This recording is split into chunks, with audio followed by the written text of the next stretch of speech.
saya kan di tim ahli untuk Pokja moderasi beragamanya Kementerian Agama. Jadi hari ini tiba-tiba mengumpulkan lintas kementerian. Oh, baik. Bahas tentang itu dari pagi sampai sore nanti. Lalu ujuk-ujuk kemarin Kemendikbud membuat FGD juga tadi gitu terkait dengan SKP 3 Menteri.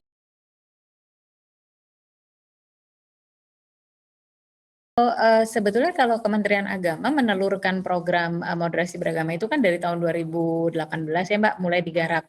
Lalu 2019 itu diluncurkan oleh Menteri Agama pada waktu itu jadi Pak Lukman Hakim Saifuddin. Kemudian masuk dalam RPJMN pada masa Presiden Jokowi yang kedua ini gitu. Jadi ketika kemudian Menteri Fahru Rozi, kemudian sekarang Menteri Gus Yakut itu diminta untuk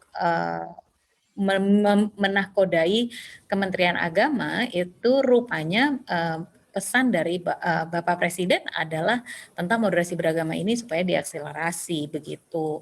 Ya kita tahu lah ya tantangan kehidupan keberagamaan di Indonesia-nya udah sedemikian soalnya gitu ya. Jadi saya sih yakin Presiden Jokowi juga concern sekali soal ini dan ingin cepat ada program-program atau strategi-strategi yang memang implementatif begitu. Jadi bukan hanya sekedar jargon-jargon, Bhinneka Tunggal Ika di awang-awang begitu.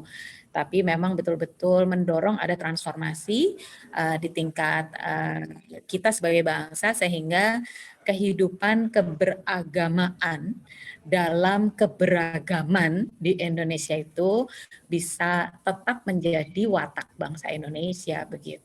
Saya sih sangat memahami ya concernnya Pak Jokowi dan jadi sekarang Gus Menteri ini ngegas banget gitu maksudnya kita diminta untuk secepatnya gitu. Sebentar lagi akan ada Pekan Moderasi Beragama Mbak. Dalam waktu dekat, makanya acara hari ini iya gitu karena bahannya sudah cukup, kemudian Presiden Jokowi juga meminta untuk secepatnya lah ini gerakan ini memang dimasifkan, masyarakat sendiri sudah menyebut terus kan, sekarang ini banyak sekali orang yang menyebut kata moderasi beragama, jadi sudah menjadi kosakata yang mainstream ya? Gitu, belum nyampe mainstream, critical mass-nya belum.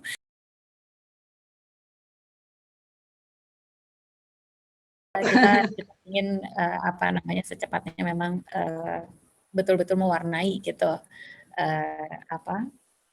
kehidupan keberagamaan kita ini kembali ke mainstream yang justru diwariskan sejak ratusan tahun sebetulnya di Indonesia ini, tapi kira-kira 4 dekade terakhir ini mendapat tantangan dan sebetulnya itu bukan hanya tantangan Indonesia sih, tantangan global juga. Universal, ya. Sama aja kalau kita pergi ke mana-mana ya ketemu juga tantangan-tantangan yang sama, cuman beda pelaku, beda korban gitu.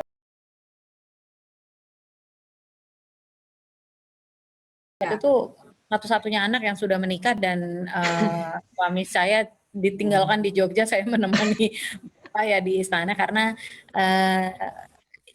ini kenapa Gus Dur memilih di istana, itu sebetulnya kita semua nggak ada yang pengen Mbak ya, karena kan kita kan anak Gus Dur yang bebas merdeka gitu, terus membayangkan menjadi anak presiden mungkin mirip-mirip lah dengan apa yang dirasakan terutama oleh Kaisang ya, yang sangat artikulatif aturan gitu. protokoler ya, dengan aturan protokoler yang ketat ya. Kita kan nggak terbiasa dengan itu. Kita pengennya tetap di Ciganjur, tapi kiai-kiai waktu itu mengatakan nggak boleh gitu. Kenapa? Karena Ciganjur itu kampung, Mbak. Rumah kami di Ciganjur itu di tengah kampung. Jadi tidak memadai untuk kelengkapan kepresidenan, protokol, kemudian pas pampres begitu. Nah, kalau dipaksakan tinggal di sana, pasti harus membangun dan itu pasti pakai uang negara. Jadi kiai-kiai berpesan nggak usah, daripada nanti jadi apa namanya, menyulitkan negara gitu. Karena itu Gus Dur memutuskan ya udah tinggal di rumah dinas aja gitu, supaya uang negara nggak kemudian tersedot untuk membangun apa yang nanti toh ketika sudah tidak menjadi presiden ya sudah tidak diperlukan begitu. Itu alasannya ya kenapa di Istana Merdeka. Nah, waktu keputusan untuk apa namanya pencabutan Inpres nomor 6 tahun 6. 65, 1 tahun Oh 65. bukan, nomor 14 tahun 67 Mbak. Nomor 14 tahun 67. 7 Ya. itu ya saya di istana. Dan tapi begini, itu tidak bisa dilihat sebagai sebuah apa namanya keputusan mendadak gitu Mbak. Persentuhan Gus Dur dengan teman-teman Tionghoa itu terutama yang paling berat adalah pada saat Gus Dur pada tahun 90-an awal itu mendampingi pasangan suami istri Tionghoa Konghucu yang mereka ditolak pencatatan nikahnya gitu. Nah mereka bertahan bahwa kami nggak mau dicatatkan dengan agama yang lain loh, ini bukan agama kami gitu, tapi kan kami punya hak untuk disahkan pernikahan kami gitu. Mereka menikah di luar negeri.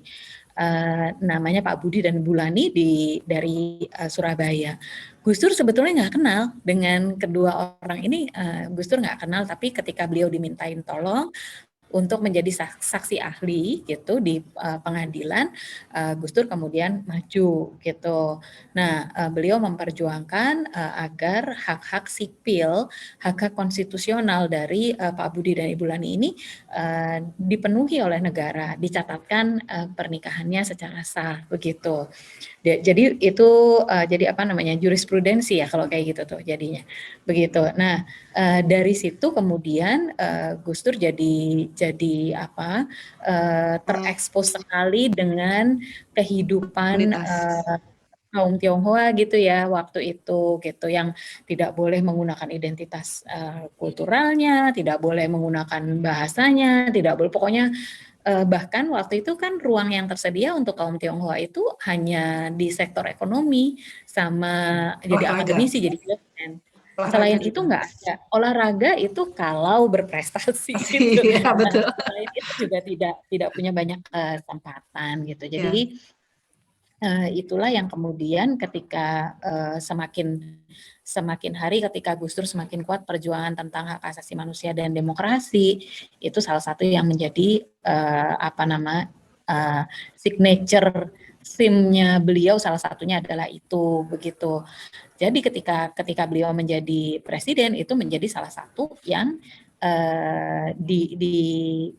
oleh Gus Dur kemudian dijadikan kesempatan untuk melakukan kalau menurut saya itu jadinya restoratif justice gitu, keadilan restoratif, mengembalikan hak-hak kewarganegaraan siapapun warga negara apapun latar belakangnya itu pasti harus dilindungi hak-haknya gitu.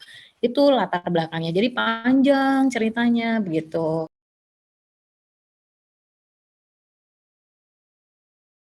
Iya, dan sekarang kalau kalau Imlek di Indonesia tentu orang nggak pernah lepas dari membicarakan Gus Dur ya, gitu. Jadi kalau di apa namanya di sosial media misalnya seperti di Twitter gitu, kalau hari Imlek itu hashtagnya saingan gitu, bukan saing dalam arti saling mengalahkan, tetapi orang ngomong Imlek dan orang ngomong Gus Dur juga begitu.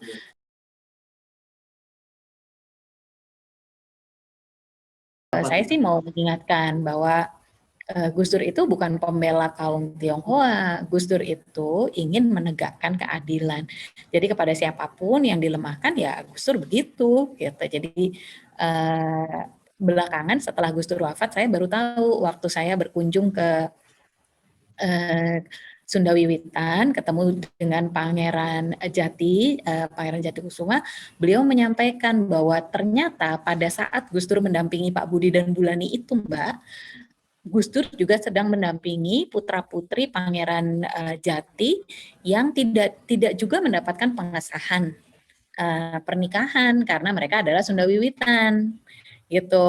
Jadi menikah itu harus dengan apa namanya masuk dalam agama yang diakui gitu. Selain itu tidak bisa gitu. Jadi ini juga nyantol gitu ya. Dan Gus Dur itu rupanya bolak-balik antara ke Surabaya dengan ke Kuningan gitu. Tapi yang sayangnya menurut Pangeran Jati yang Sunda Wiwitan sampai sekarang belum selesai gitu. Selesainya mungkin di periode pertama Presiden Jokowi ya dengan pengakuan kepada kelompok kepercayaan itu gitu. Tetapi belum turun sampai implementasi yang sangat basic seperti soal KTP itu belum nih gitu.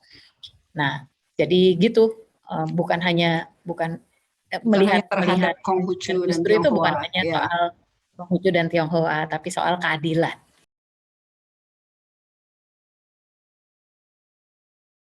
Secara personal, kalau saya ya tentu kangen ngobrol ya.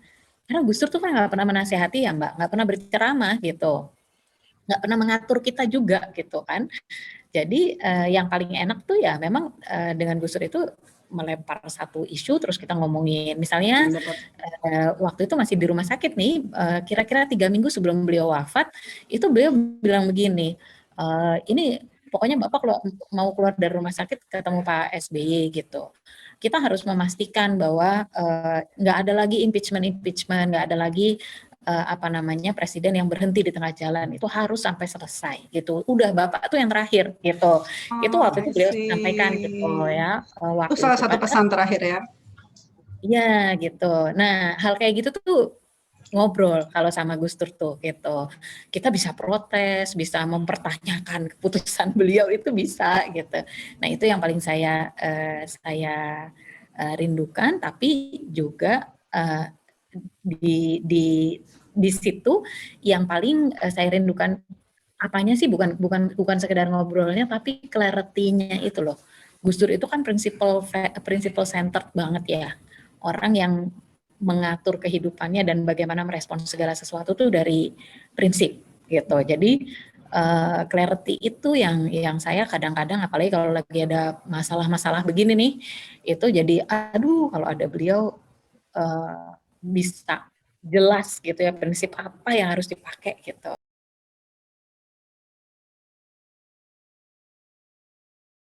Nah, sekarang ya kita berusaha meneruskan, Gus Durian berusaha meneruskan dengan cara ya menafsir gitu. Iya.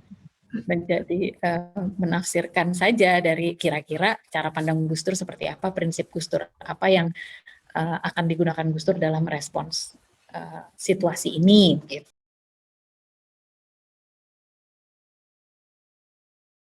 Kalau Gus Durian sendiri meyakini apa yang menjadi tujuan kita, misi kita itu adalah nilai, pemikiran, dan perjuangan Gus Dur itu masih tetap mengawal gerakan kebangsaan di Indonesia gitu. Dengan cara apa? Dengan cara sinergi karya para murid-murid Gus Dur. Jadi judulnya adalah berkarya dan bersinergi begitu dengan mengambil inspirasi dari Gus Dur. Nah, landasan kita adalah 9 nilai utama Gus Dur. Jadi kalau diformulasikan dengan singkat, jaringan Gus Durian, misi jaringan Gus Durian adalah nilai, pemikiran, perjuangan Gus Dur itu tetap bisa membantu gitu perjalanan kebangsaan Indonesia melalui sinergi karya para pengikutnya dengan berlandaskan 9 nilai utama Gus Dur. Jadi cara kita mengolah segala situasi kita pakai 9 nilai utama Gus Dur itu Mbak. Ketauhidan, kemanusiaan, keadilan, kesetaraan, pembebasan dari penindasan, persaudaraan, kesederhanaan, kesatriaan dan kearifan tradisi. Kenapa 9? Karena NU. Itu alasannya. Kita kristalisasi dari jadi 9 nilai itu dan Jadi kadang-kadang kalau kita merasa misalnya, Pak Presiden Jokowi mengambil keputusan dengan pertimbangan, tentu dengan pertimbangan ya, dengan pertimbangan yang matang, tetapi pertimbangan itu menurut kita kok nggak sesuai nih dengan salah satu prinsip ini, ya kami Gus Durian akan secara terbuka menyampaikan, kritik kami, menyampaikan masukan kami. Tetapi, kami jaringan Gus Durian juga mengambil sikap Gus Dur. Tidak kemudian menempatkan diri vis a vis dengan negara gitu, itu tidak gitu. Jadi ada ruang-ruang pertemuan, ada ruang-ruang kesepakatan, dan upayanya justru dalam dialog itu gitu, karena kita meyakini bahwa baik negara maupun masyarakat sipil punya cita-cita yang sama untuk Indonesia gitu. Dan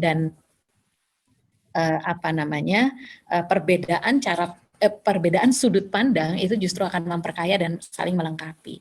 Jadi itu yang kita lakukan di Gus Durian